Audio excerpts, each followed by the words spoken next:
made it to the end of the semester. This is our last unit of this fall semester. Us, you did it. So last thing to talk about is 20th century music, which we are still technically in this time period, but that is yet to be determined. You don't know what time period you're in until later on when somebody else names it. So we could actually be in something different already, and we just don't know it yet. So 20th century music, this is what you've been listening to.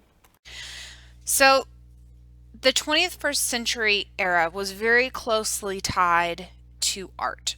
The art movements matched the music movements. They were in line parallel. So first we get Impressionism, and I've got some examples of Impressionistic art up here. And Impressionism was not meant to be an exact image, it was meant to be an impression of that image. So on the bottom we have Starry Night. Very, very famous painting. It is made with little bitty strips of single color of paint. It's not blended at all. And it's to give the impression of a starry night, not to be an exact image of a starry night. So there's lots of small dots, small strokes, and this movement translated into music. They would have bursts of a trumpet or bursts of a violin to create these little dots within the music and give you the impression of something.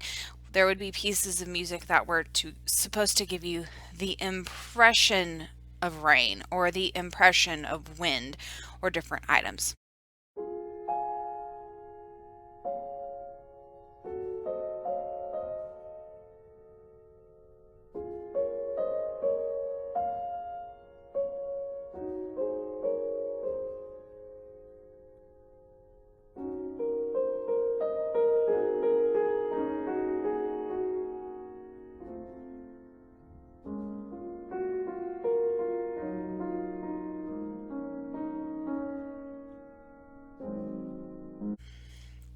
We also had Expressionism, and as the name implies, it was very strongly about emotion.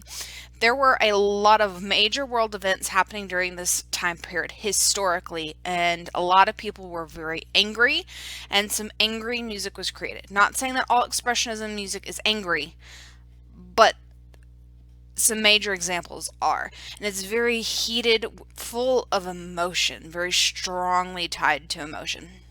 And so you can see in these pieces of art here, you can feel the emotion, the anger, the sorrow, the even joy. And expressionistic music did the same thing. It was fueled by emotions.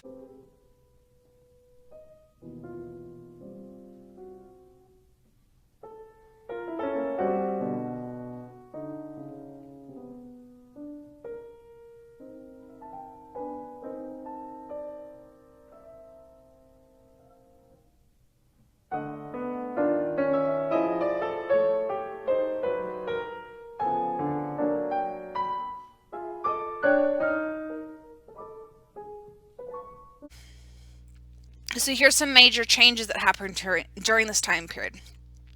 We get the whole tone method.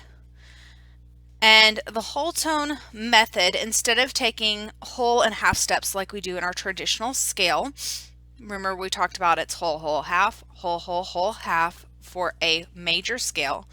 Instead of taking those whole and half steps, it would be all whole steps. So it wasn't familiar to the listener's ear. It didn't follow the pattern that the listener was used to. There was also the 12 tone method, which took every single note on the keyboard and just used it. All 12 tones from the chromatic scale. Atonal music did not have a tone center. Chance music was left up to chance. It would never be performed the same way twice. It was always, what's gonna happen today? And John Cage is famous for chance music and minimalistic and prepared. He was very much in this movement. Go look him up. His work is really, really interesting. Sometimes for chance music, a composer would literally roll a dice and each number represented either a rhythm or a note or whatever they wanted it to represent, and they would roll a dice, and the next thing that they wrote was whatever the dice gave them. It was literally by chance. Minimalistic music, very simplistic music as it implies. And then prepared music, we get specifically prepared piano. And for prepared piano, the composer would write a piece of music, but he would have the performer put in, he or she, never know, he would put pieces of stuff in the piano, on the springs, in the keys, in the strings, all of it. And so it wouldn't sound like a traditional piano. And so different prepared music would have elements of that. It would be prepared ahead of time in that the piano was prepared. They pre-put all the things in there.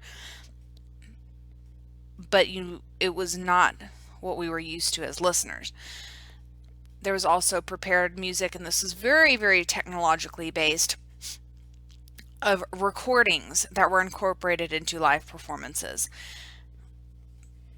Music got interesting during this time period.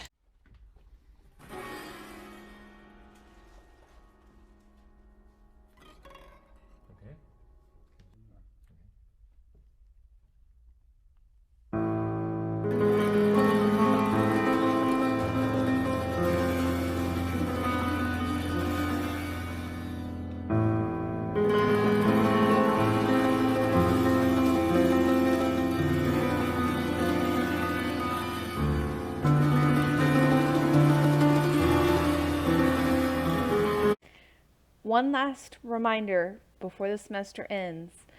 This video does not replace attending live Class Connect sessions. If you cannot attend the live session, please watch the recording, but attending live is the best policy. Please make sure that you do that. If you have any questions as we finish up the semester, please email me or call me. My phone number and email are on the screen. Please reach out to me. That's what I'm here for.